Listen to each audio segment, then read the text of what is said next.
Y hoy en el canal tenemos a la voz de los Giants. Hola, soy Madeline Burke de los New York Giants. Estás escuchando a Zona Gigante. Will Hernández. Will, bienvenido a Zona Gigantes. Y nuestro invitado de lujo para hoy, lo mejor lo dejamos para el final, es Coach Alonso, de don Raúl Alegre. Bienvenido de nuevo a Zona Gigantes. Tenemos a Joe Fan. Welcome to Zona Gigantes. Tenemos a Joe Rubak, más conocido como Listen Spade Guy, LPG. Pues hoy en Zona Gigantes volvemos a tener a un campeón de Super Bowl. En esta vez es Brandon London. Y es nada más y nada menos que Sebas M. Christensen. Sebas, bienvenido a Zona Gigantes. Es un placer que te pases con nosotros. Y es nada más y nada menos que Jerry Foley. Es el creador de la revista Giants Insider. Jerry, welcome to Zona Gigantes. Muy buenas, queridas y queridos Giants fans. Estamos en otro capítulo de Zona Gigantes y hoy traemos a un invitado de auténtico lujo. Y acuérdate, si quieres que sigamos creando este contenido, dale like, suscríbete y comenta, que nos ayuda muchísimo a hacer crecer a Giants en español, a Zona Gigantes. Y nos acompaña la voz de los Giants en español, Bob Papa. Poca presentación. Bob, welcome to Zona Gigantes. It's a pleasure, man. Pleasure to be on, and hola Barcelona. Hola Barcelona, hola España. Bob, we met on the Legacy game against Washington in beginning of December, and we had a short conversation on the cafeteria. You told me that you've been many times in Barcelona. How it comes, this love for the city? Explain a little bit how it came, all this passion for the city in Spain. Well, for those fans that remember the Barcelona Dragons of the World League of American Football, I was doing the games on radio and TV. And I got a lot of Barcelona Dragons games. So I spent a lot of time in Barcelona, and then I was there for about 4 weeks for the 92 Olympics, which may be one of the greatest opening ceremonies I've ever seen. And I fell in love with the city. Our hotel was near, just off the Ramblas, right on the same little side street that the Dream Team stayed at. I still have some favorite restaurants, Los Caracoles, Tres Mars, some fantastic restaurants, and it's one of the places on the planet Earth that I want to get back to sooner rather than later, because it's a wonderful city. Let's hope, Bob, with all the international growing, the Giants could play one day in the Barcelona Stadium. Maybe. Who knows? Let's hope. Let's hope. Posible. Bob, it's been more than 20 years with the Giants, almost 30, if I'm not wrong, covering every game with your boys, being in the history in plays like the helmet catch, like the Giants in the 80s. But tell us how you arrived to the Giants, how started your love history with our loved franchise. Well, I went to school at Fordham in the Bronx, and of course, the great Wellington Mara was a Fordham graduate. And I started a job out of college working for WNEWAM, which was the original flagship station for the team. Started doing the pregame, postgame in 88 and 89. Did fill-in games in 92 and 93, and then I took over full-time in 95. So it's been, a dream experience for someone who was born in the Bronx, whose entire family grew up just outside of Yankee Stadium, to be the voice of the Giants and to be at the seat of so many unbelievable moments in not only Giants history, but NFL history. Bob, I was in the stadium with Francis Adames and also Néstor Rosario. They are the Spanish team, the radio team. But how you see the Spanish fan base growing in the Giants, in the NFL? You think is the future in there for the Giants? Well, I believe so. I mean, the Giants have their own weekly Spanish podcast that they do. They broadcast the games in Espanol. So, yeah, there's a big market for it in the New York metropolitan area. And, hey, I say the more fans, the merrier. The more we can get. And I've been blown away. The Giants have now played in London 3 different times. And the amount of fans. 3 wins, Bob. 3 wins in London. 3 wins. And it's amazing, just the absolute outpouring of support that the Giants get throughout Europe, whether it's Spain, obviously, Great Britain. I know there's a big Giant fan base in Germany as well. Having done the World Bowl, the last World Bowl in Frankfurt, I was blown away by the support, the fan support that there is in Europe, and the knowledge that the fans have as well. Absolutely. We have a second game in Frankfurt this year, so it's going to be epic. It's going to be amazing.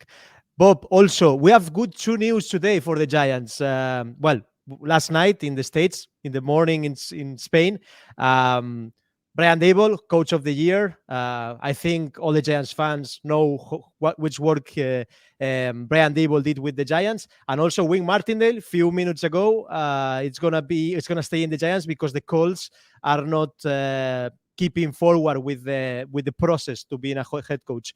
How you describe these two news about the staff of the Giants? Well, for Dave's, I'm really happy. There's a lot of different ways to look at coach of the year. And obviously for the voters, I am not one of the voters, but, they looked at his roster and the mess that he took over, and to get the Giants into the playoffs is coach of the year worthy. And I just texted him a couple minutes ago just to congratulate him from Morocco, because I saw the news when I woke up this morning, and it's a well-deserved honor. He knows that it's just the start of what is going to be a continuing process with this franchise to get it to become a consistent winner. The Giants haven't been a consistent winner since 05, 06, 07, 08. 2010, they could have made the playoffs. They had 10 wins and didn't get in, and then won the Super Bowl in 2011.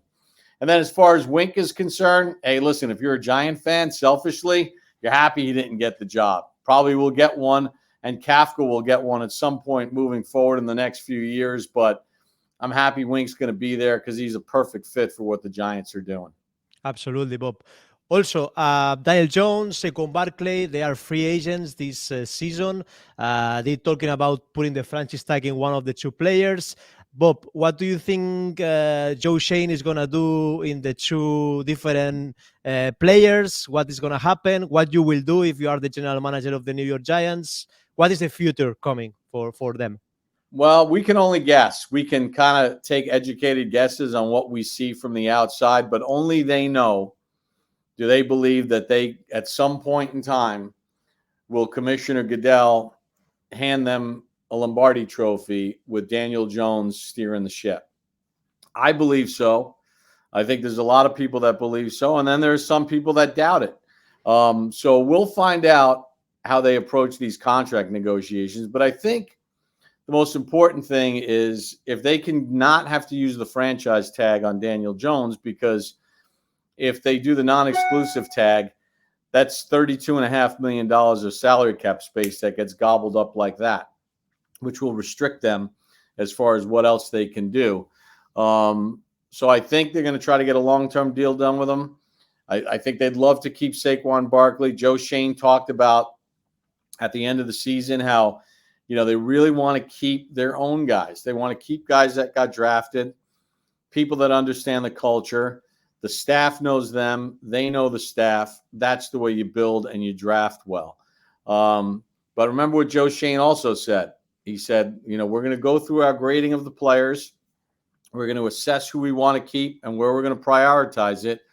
But you have to have a walk-away number. And if the numbers get to a point where they feel it's not cost-effective and it doesn't make dollars and cents, they'll walk away from anybody because they're trying to build something that's meant to last. Yeah, especially Bob. I was listening to you with Carl Banks in Believe in your podcast that he's saying that the salary on the quarterbacks is going to increase much more to the 50 millions in 1-2 years. So I think it's not a bad idea, no, to put 35, 38 millions on Daniel Jones per season, no? Yeah, I think it's going to, listen, I know we talked about this on our Believe in Giants podcast. People get offended by the numbers. Don't be offended. It's not your money. It's not my money. It's their money. And let's face it. Let's say Mahomes wins another Super Bowl. Let's hope that, Bob. Yeah, he's gonna want to redo in his contract. When Joe Burrow gets his new deal, he's going to be north of 50. Rodgers is due to make 50-something million. There's a bunch of guys at 45. So, if you take a look 3 years from now, the high-end quarterbacks are going to be making somewhere in the 50s per year when Justin Herbert's contract comes up.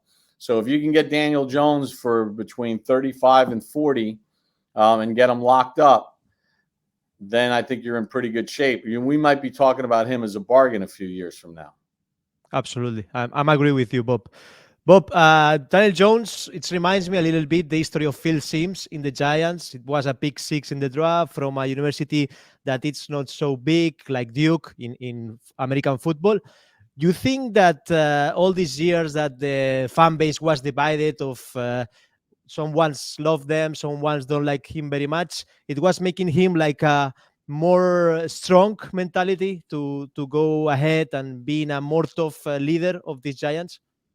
Yeah, and I think one of the things that the previous regime, when Dave Gettleman was the general manager and Pat Shurmur was the head coach, when they drafted him, was I think they saw these qualities in him. Daniel's, you ask Coach Dable, you ask any of the guys that are currently coaching him, he's as tough physically and mentally as anybody on that team. First into work, he picked up what they were doing offensively. I mean, he's had all these different offensive coordinators. He has never had any high-end receivers to play with, yet he still manages to produce. And he produced his rookie year, but he had a zillion fumbles, right? And he's taken his turnover number down. He can throw a good deep ball. He's got the arm to make all the throws you need to make in the NFL. But you got to get some receivers that are high-end receivers. I mean, they took this thing as far as they can take it with middle-of-the-road guys, but they've got to fix the inside of the offensive line, and they got to get some high-end playmakers that really scare a defense when they're preparing to play the Giants each week. Because let's face it, if you were a defensive coordinator, and you were playing the Giants, you said, okay, we can't let Saquon Barkley ruin the game, and we can't let Daniel Jones with his arm and with his legs bust the game open with read options and bootlegs. And if we can keep that under wraps, nobody else scares us. And we saw that in the Philadelphia playoff game. They didn't have to double the receivers. They can commit somebody else to the box, and they made it hard on the Giants. Yeah, we need linebackers, wide receivers, and cornerbacks in the draft and also the offseason.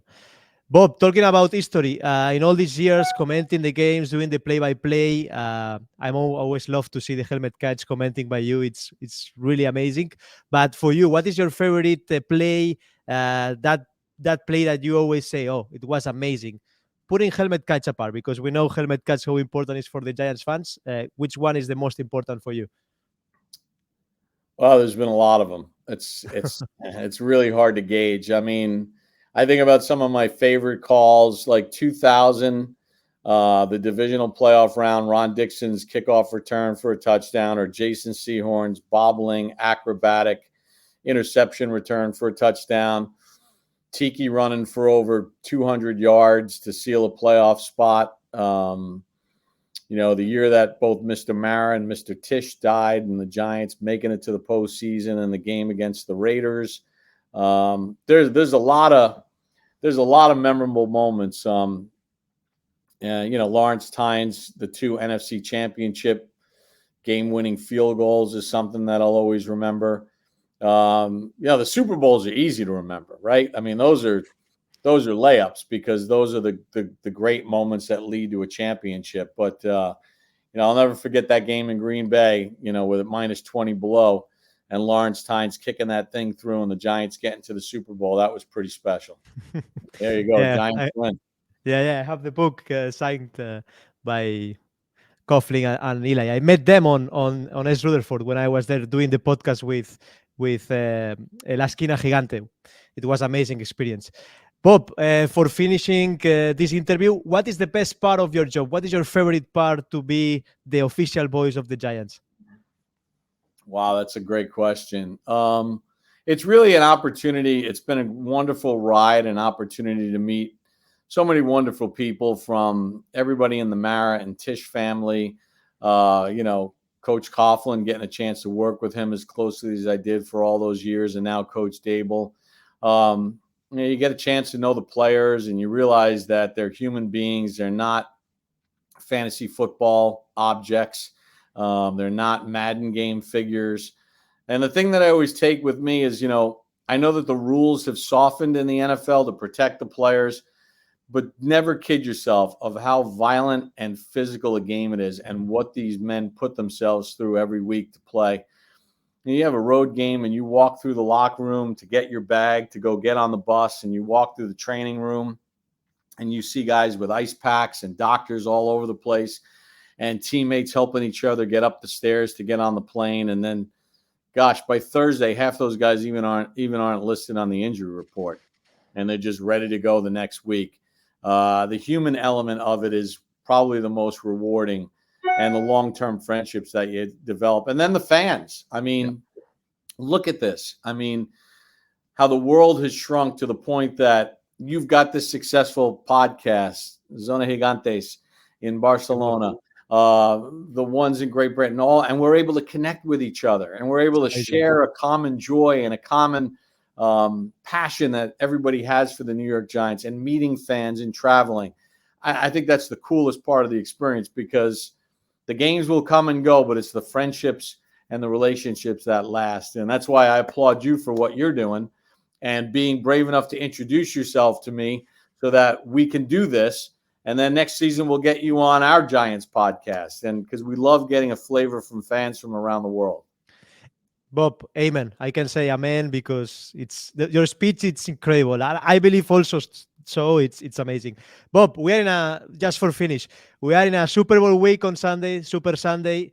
What is your result for the game?